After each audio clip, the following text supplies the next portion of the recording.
What's up, YouTube? It's the Action Figure Grader coming back to you with another video. And this is going to be a fairly long video, and I've divided it into segments. But I hope that you'll stick around because I think you'll find it fairly interesting. I had a subscriber maybe a week or two ago. His name is Zach Krim. Zach, thank you for watching and for being a subscriber, first of all.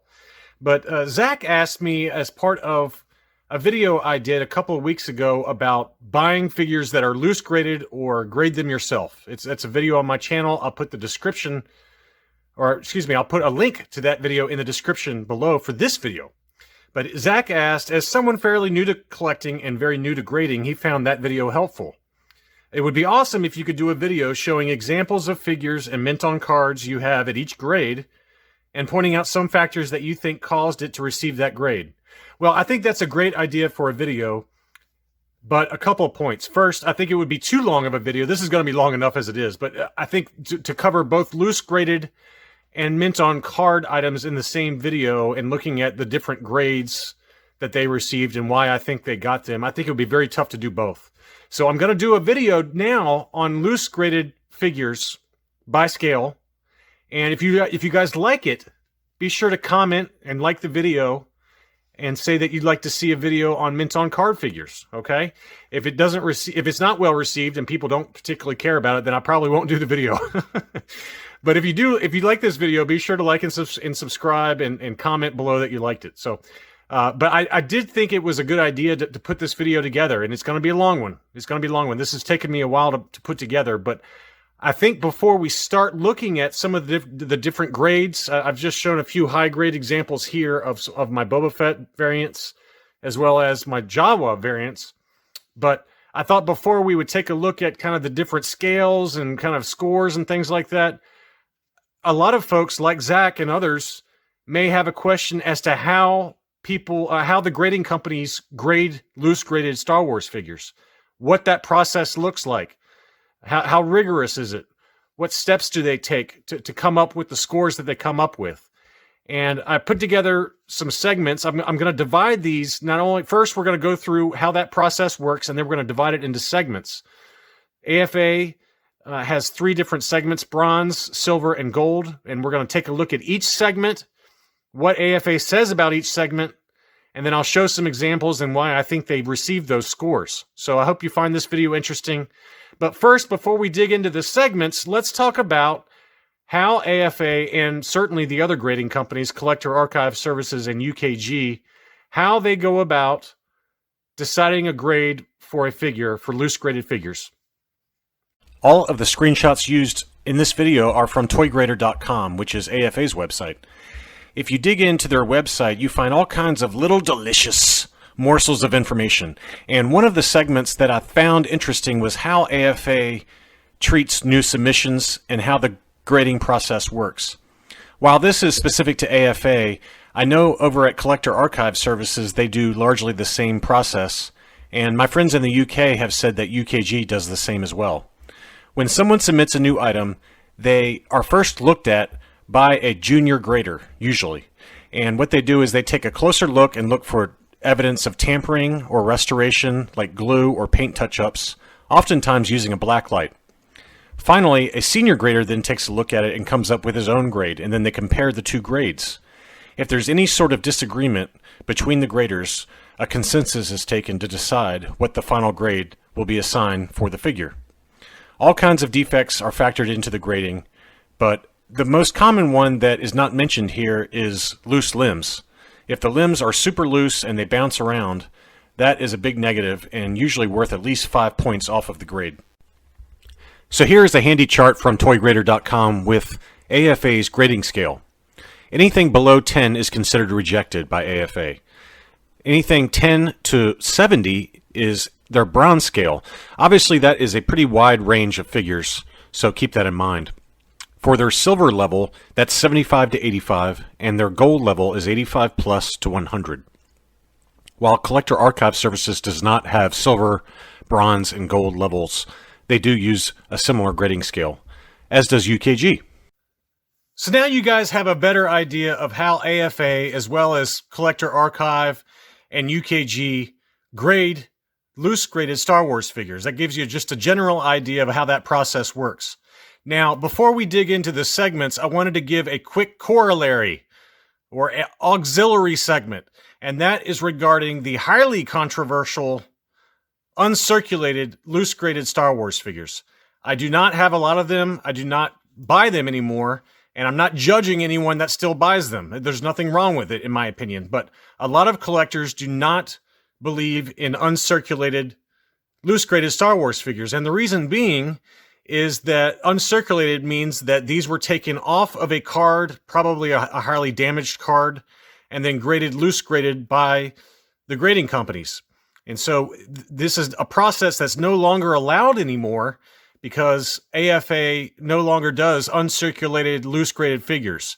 You used to be able to send in a damaged card or whatever, and then AFA would then remove it from the card and then grade it as uncirculated.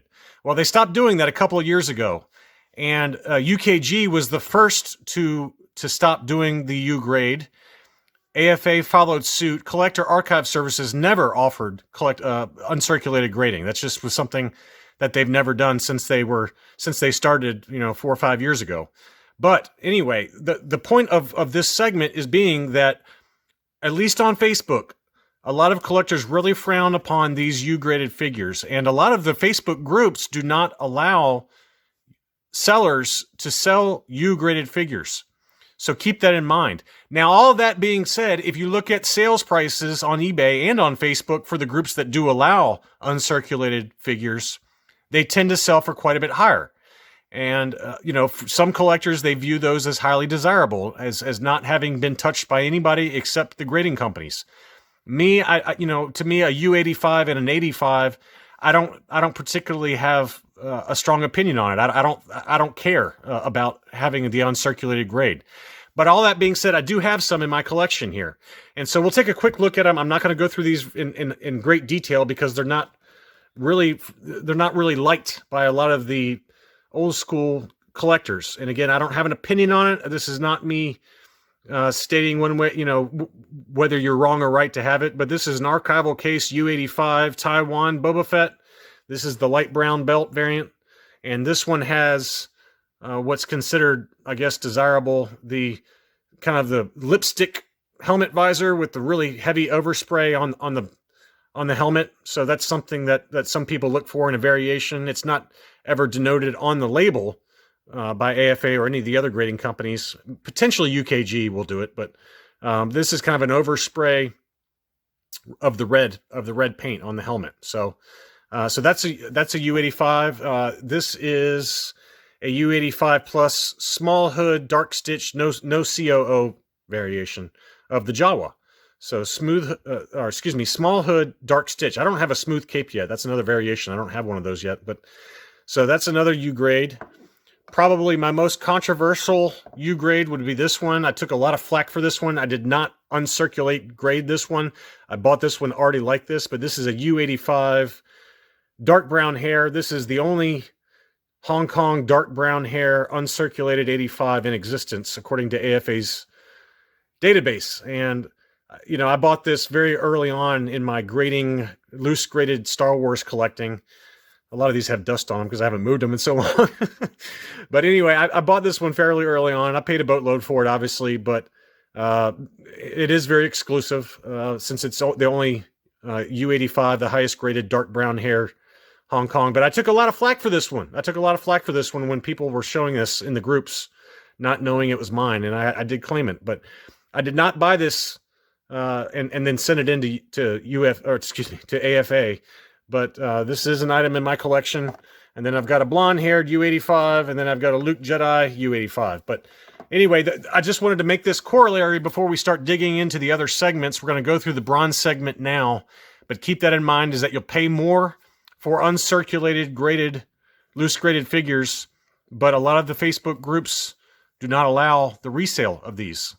And so collect how you want to. This is not me dictating anything or telling you how to collect, but I'm just letting you know what the pluses and minuses are to U-graded figures. So now let's take a look at what AFA has to say about bronze level figures. So let's take each level on AFA's website one at a time, starting with the bronze level. Again, the bronze level consists of grades 70 and below. And while a lot of the wording here mentions packaging, we're talking only about loose graded figures in this video. But to get a 70 and below means that it must have some pretty significant damage, whether it's cracks on the figure, paint damage, or other significant flaws. Where it falls on that grade scale between 10 and 70 depends on the number of flaws and how quote-unquote major the flaws are. While I do not have any AFA graded items that are 70 and below, I do have several collector archive services items that we can use as a reference. So as I mentioned, I don't really have any AFA graded, call it bronze level, loose graded figures, but I thought that we would take a look at the ones I do have. All of these are graded from collector archive services. For those of you who watch my channel regularly, you know that I collect bootlegs and I get them authenticated and graded. And so I do have 3 examples here of bootlegs that are in the 60 to 70 range in terms of grade. And then I also have 2 licensed figures. These are both Spanish POC, early Spanish figures, licensed figures. So we can take a look at them. I'm just going to kind of go left to right.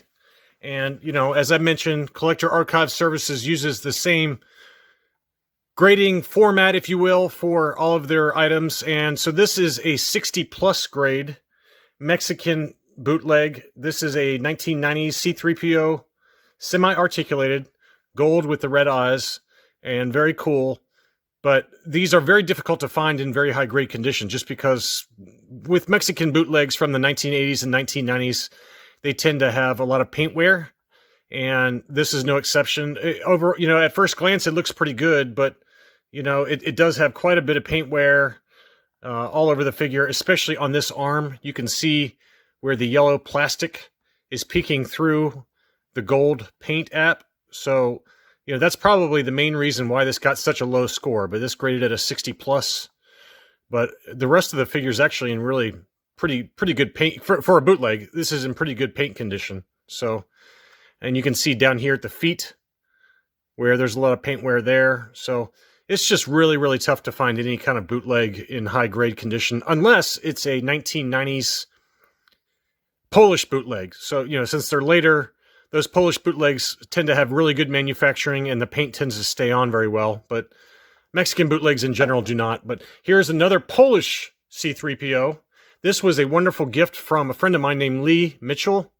And just thank you again, Lee, for this awesome figure. But these are molded. This is an unarticulated, static 1980s Polish bootleg, but they're molded in black rubber. And this one is supposed to have gold paint over the top of them. I've seen a number of really nice examples where the gold paint has stayed on there really nice, but this one is you know, rough condition for what it's supposed to be. It's supposed to be black rubber with gold paint over top, but the gold paint is basically all gone. But you can see here, unarticulated in gold, and it only graded a 60. First generation, first set, I guess, 1980s Polish bootleg. So that's the main reason why this one scored such a low score. But it gives you an idea of what a 60 would look like, 60 or 60 plus would look like. And then finally, this is probably a very fairly graded figure, in my opinion. But for a static, unarticulated Polish bootleg Boba Fett, this is in green with silver paint for the armor and for the chest, or for the helmet visor. This is actually probably about as good as you're going to get. It's very rare to see all of the paint all completely on the figure. But I have 3 other examples of the static Polish Boba Fett, and this is probably the one that's in the best condition. So you can see a lot of wear around the area. It must be cold outside. It's a bit nippy outside, but this one graded a 70, green and silver, unarticulated, first set Boba Fett. So that is the main reason why this one scored so low. Now, one thing to keep in mind for these unarticulated Boba Fetts is that sometimes you'll see the rocket cut between the helmet and the rocket itself. Probably from children who wanted to make it look more like the licensed figure. Oftentimes they'll cut that portion that holds the rocket to the back of the head out. So if you're looking at one of these ungraded, which is the vast majority of them, be careful to get angles of the item for sale, either on eBay or wherever, to make sure that the rocket is not cut. Because if it is cut, it means that somebody did that after the fact, and it'll score even lower than this one scored. but you can see it's got a very general likeness to the licensed Kenner figure. But pretty cool. Pretty cool figure. And so that graded to 70. So it's slightly better, obviously, in paint. So obviously would score higher. Now, let's take a look at, these are the two lowest graded licensed loose graded figures that I have. Loose graded Star Wars figures. And if you want to watch the video on this, I can certainly put the link to the unboxing of these two figures in the description for this video. So I'll do that after I film this. But these are both Spanish Poch figures. Poch, however you pronounce it. These are very, very early Spanish figures and extremely rare. Extremely rare. Very tough to find in high-grade condition. Mainly because the Spanish factories that produce these figures, for the Pochs, they used Hong Kong parts imported into Spain, and then they assembled them and sonically welded them in Spain, and then painted them there. But the problem is, most of the Spanish figures have very poor paint applications. Lots of overspray. The paint doesn't stay on the figures very well. And honestly, for early Spanish examples for these two fairly rare figures, these are in excellent condition. And I went through a pretty lengthy authentication process with the seller and with collector archive services. But anyway, this is the Han Solo. And the Poch Han Solo is known for very pale hands, as you can see, very pale chest.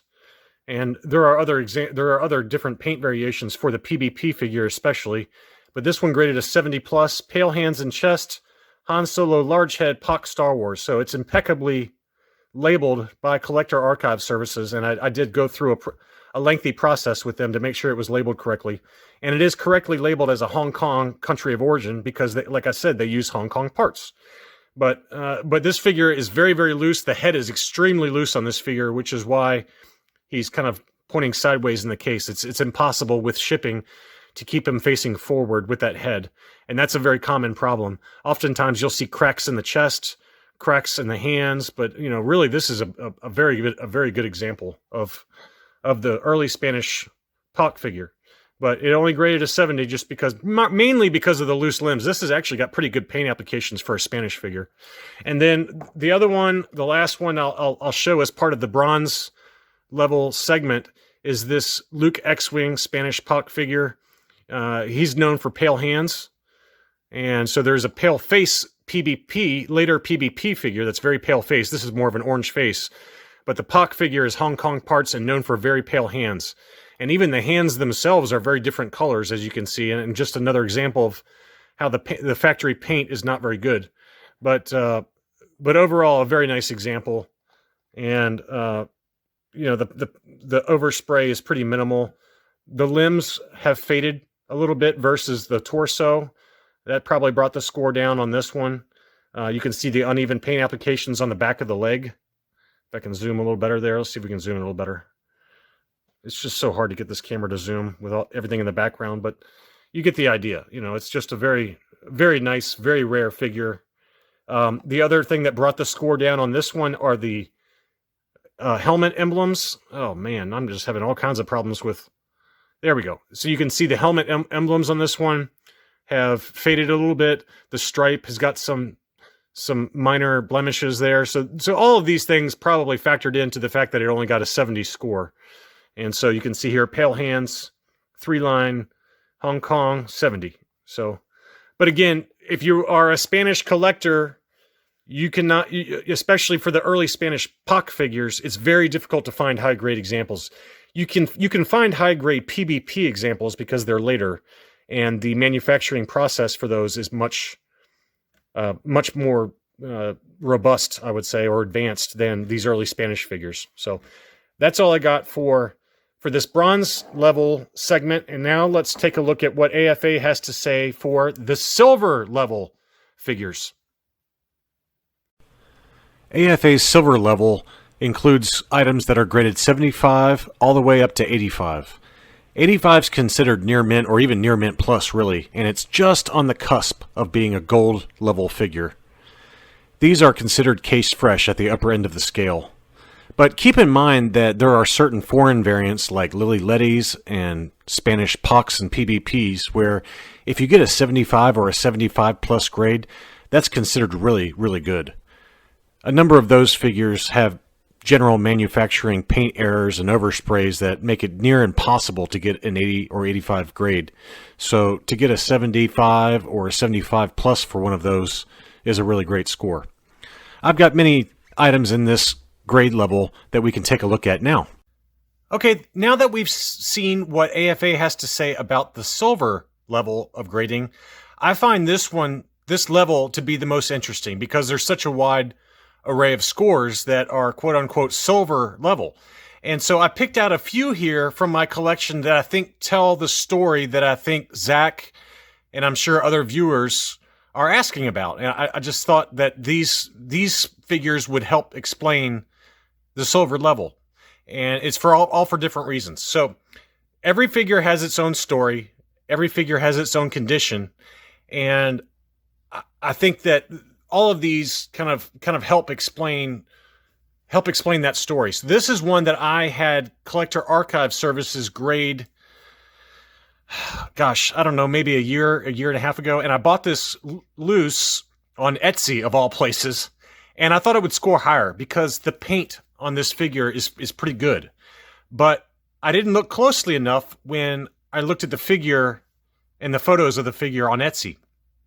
The reason being that this is a Lily Letty made in Mexico low gray, and he's got the dark stripes. I've always wanted the variant. There's two different variations for the made in Mexico low gray with dark stripes and lighter stripes. So this is the darker stripes. You can see how dark those stripes are, really, really dark. Let me pull down, hold on one second. Let me pull down another one as an example so you can see how dark those stripes are. And that's the main reason I bought it. And I thought it would score higher, but the issue is that it had some very subtle defects with the figure, and there are two different defects and two different kinds of defects. The first being the wider part of the figure has some yellowing, and I'm not sure if that's coming through or not, but basically there's plastic degradation that's happened to this figure that's caused it to be a little bit yellow, and hopefully that's coming through, but it may not be. I don't know. I was looking only at the dark stripes when I purchased it. I was like, wow, that's in really good shape. But the issue is that the lighter portions of the figure, you can tell where the plastic started to yellow a little bit. And then the other defect that's different is that it's got some paint issues with the skull, the white skull portion of his helmet. Now, if you have a mint figure, AFA and the other grading companies, if it's got some slight issues with the accessory, very slight, light scratching or slight discoloration, they'll waive it off. They'll waive it off if the figure is mint enough. And so, for example, if you have, like, let's say you had a really, really mint figure with just a blaster or something that's got light scrapes or, some light yellowing or something, it probably won't be enough to bring the score down to an 80 score versus an 85 or an 85 plus if it's super mint. But if it's like really heavily damaged accessory, they may not grade it at all, or they'll knock it down at least 5 points. But for this one, because of those two defects, it got a 75 plus from Collector Archive Services. Now, as I've talked about in past live streams and things, Collector Archive Services and UKG tends to grade, not all the time, but sometimes, a half a point lower than AFA. So this could be a 75 grade if it was submitted to AFA. Now, that being said, I have sent items that were AFA graded to Collector Archive Services. I have sent items that are UKG graded to Collector Archive Services, and the grades have come back the same. They were taken out of the case, they were sent to Collector Archive Services, and then the grades came back exactly the same as what AFA had. So that is not always the case, but sometimes the scores will be slightly higher with UKG and with CAS. It's not always a definite, though. It just depends on how much damage the figure has. If it's got one or two dings that AFA might take 5 points off, potentially UKG graded items or CAS, if they grade the item, will waive that off and give you the higher score. It just depends on the figure. As I said, every figure's got its own story. Now, so that's the lowest of these grades. Now the next one is a super hot one. This is a double telescoping Luke, ultra rare, ultra expensive. It's got the inner filament that comes out of the saber. These were the very early Lukes. Now this one graded 80. So it's not an 85 figure like most of my figures, but it's such a rarity that I was okay with an 80 score. Just the difference for something like this to go from an 80 to an 85 for a lot of these rare figures can be oftentimes double the price. So that's something you as a collector have to make that decision on. Do I want to get an 80 grade figure and pay half the price, or do I want an 85 or an 85 plus and pay double? And that's the way it would be with a Luke double telescoping saber figure. It would easily be double the price for an 85 or an 85 plus versus an 80. So what brought this score down for this was you can see just some slight yellowing on the figure, very, very slight, and there's some paint that's missing on the belt. On the back of the figure, it's got one little tiny speck. But AFA, and right here, down here, there's a speck. So all of those little defects are added together from AFA. They take into account the rest of the condition of the figure. You can see how beautiful the paint is on the face and on the hair. But those 3 or 4 defects, the light yellowing, the slight paint problems there, and then the 2 small defects on the back, that was enough to bring this down to an 80 score. And in my opinion, this is correctly scored. This is an 80 grade figure. So again, with UKJ or CAS, they might give this an 85. I doubt it, though. I think it would probably score an 80 or an 80 plus if one of those companies were to grade it. So you got to keep that in mind. Also, you can see some just slight overspray on the hand where it's white or missing paint. It could be either one.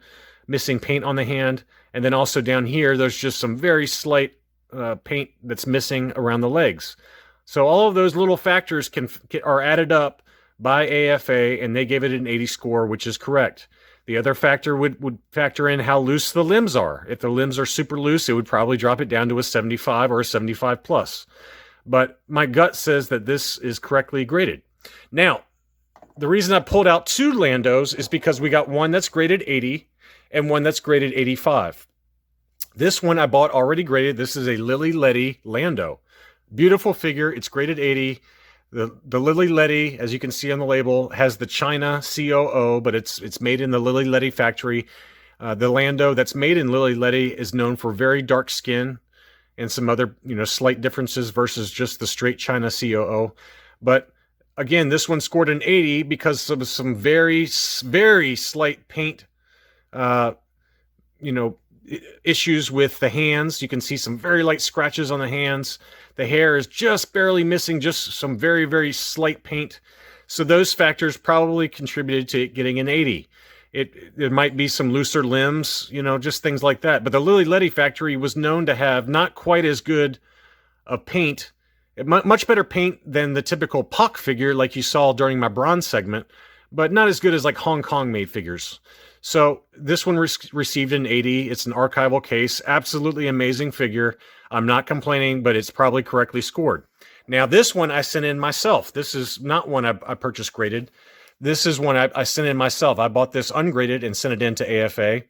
This is a Spanish PBP figure. So this is different than the Han Solo and the Luke X-Wing figure because it's a later Spanish-made figure made by the PBP factory where they manufactured their own parts, they assembled and painted their own figures. This one includes, as you can see in the light, the very highly desirable metallic blue painted Bespin blaster. So you can see that the blue highlights on that blaster. Those blasters alone are very, very expensive. Anyway, I bought this one ungraded. It was unplayed with. The arms were just super tight. All of the paint is absolutely perfect on it. And quite honestly, I was shocked it only received an 85. It's just an absolutely gorgeous figure. You can see some very slight paint issues around the hand, probably from when and if the figure held the weapon. But that is really the only defect I could find on this figure. It is just, especially for a Spanish figure, it's as good as it gets. So it received an 85 near mint plus figure.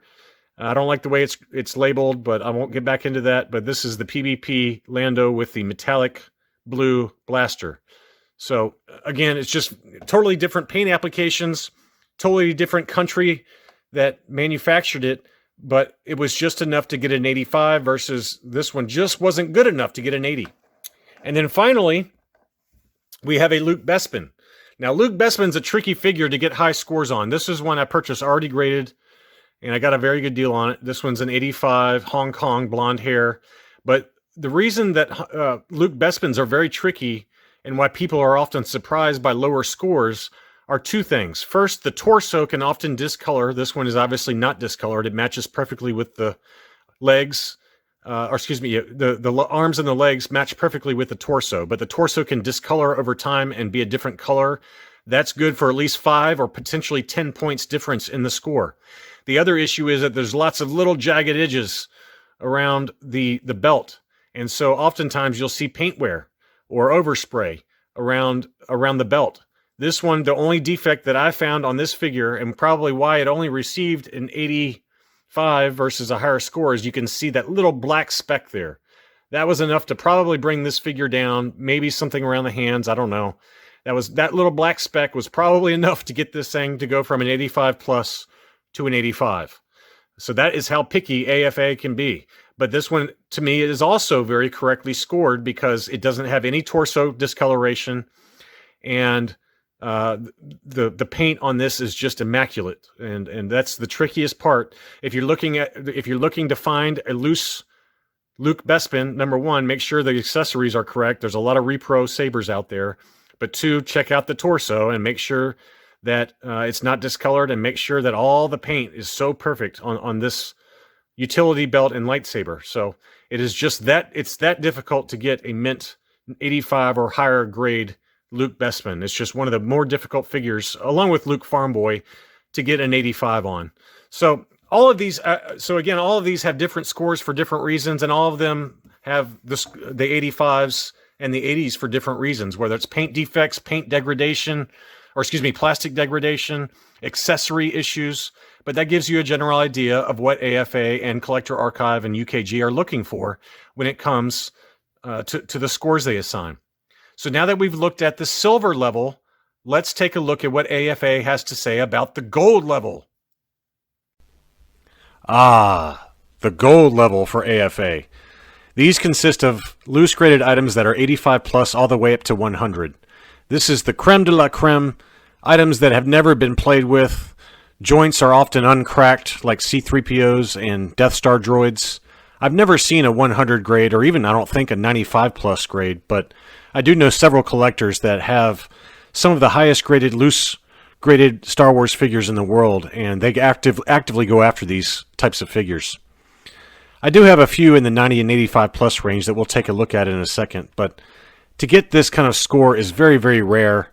I don't know what percentage of submissions that AFA receives that actually receive the 85 plus to 100 gold designation, but if I had to wager, it would probably be less than 5%, probably more like 1 to 2%, but that's just a guess on my part. So let's take a look at what I have. So essentially the gold level for AFA and for the other grading companies is basically perfection. It is extremely difficult. I've sent in a lot of items over the years, and it is extremely difficult to get 85 pluses, 90s, 90 pluses. I can't express how difficult it is. I don't think I've ever submitted anything to the grading companies and received anything above a 90. So it's very difficult. You basically have to have pristine, fresh off the card type of figures that have been caught in a time capsule, if you will. And they're out there. You can go check out That One Time on YouTube. He found some that are basically time capsule figures that were untouched in a case at a comic shop, and they've all gotten just insanely high scores. But let's take a look at what I do have out here. I certainly have other 90s in my collection, but all of these tell a slightly different story.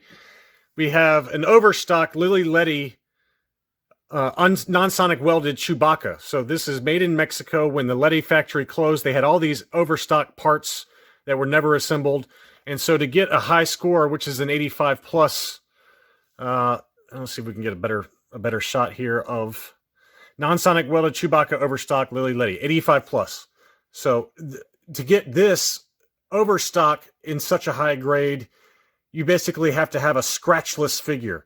And that's very difficult to do with overstock, because when the Letty factory closed, they just threw a lot of these overstock parts into boxes, and that's how they were discovered later. So usually they were scratched up and beat up or partially painted and things like that. But as you can see, this Chewbacca is just flawless. just flawless, no scratches, just no dings and dents, and you know, truly probably was part of a factory find or warehouse find at some point. So that's just an overstock example that was high grade in my collection. I do have another Lando that is also an overstock, and that's a 90. So they are possible. This is just a standard license Greedo, one of my higher graded figures, though. This is a 90 plus Hong Kong, and you know, as you can see, it's just absolutely perfect. Beautiful shininess. There's some slight stuff on the case, but the actual figure itself is just perfect. Look at those eyes and that face. No wear at all on him. I mean, those boots are just, you know, straight off a card. It looks straight off a card. So that is basically what you have to have in order to get these high grades. So those are 2 CAS graded items. Now let's take a look at 3 Boba Fett figures that are AFA graded. And, you know, we all know Boba Fett. We all know all of the issues that can crop up with Boba Fett. So you already saw one of them, which was, I believe, this one. This is the one that's got kind of like the factory overspray on the paint on the helmet. So I won't show that one again. But this is a more traditional Boba Fett with the correct paint on the face. And this one is an 85 plus Taiwan black belt. So absolutely amazing. And, you know, what's the difference between this 85 plus versus an 85? Your guess is as good as mine. My guess is it's probably the fact that it doesn't have the overspray that this one does. You can see how that one's just got overspray versus the perfection that is this helmet. Now, let's look at this one, which is an 85 plus versus this one. This is a Hong Kong, so it's a different factory. Keep that in mind. This one is a 90 grade. 90 grade Hong Kong, but same belt color. And, you know, what's the difference between an 85 plus and a 90? It's got to be very minuscule. You know, at first blush, it's probably has to do with the fact that this, look at his red wrist gauntlet right here. He's missing just a little bit of paint on there versus this 90 that it's pretty close to perfect. You know, it's just really, really difficult to tell the difference. Once you start getting into these high grade figures, it's anybody's guess what it's going to get. But to have a 90 or an 85 plus even, you basically have to have uncracked limbs, absolutely perfect condition. No, sorry about the shake there, but you know, no paint defects around the rocket pack or the dark blue of the rocket pack.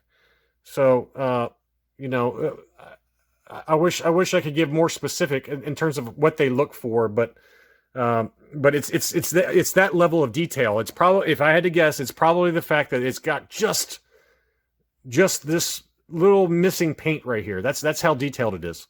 So beautiful figures though, and I'm certainly happy to have such high grade, loose graded Boba Fetts in my collection. Now, one last one. This is an unplayed with Lily Letty General Madine. And you can see, I mean, look how tight those limbs are. Those limbs are not moving at all. And, you know, the Lily Letty factory did not have quite the paint perfection that you saw that you see in the Hong Kong factories. I'm trying to get this focused. There we go. So look how perfect that paint is on him. Even the emblem is perfect.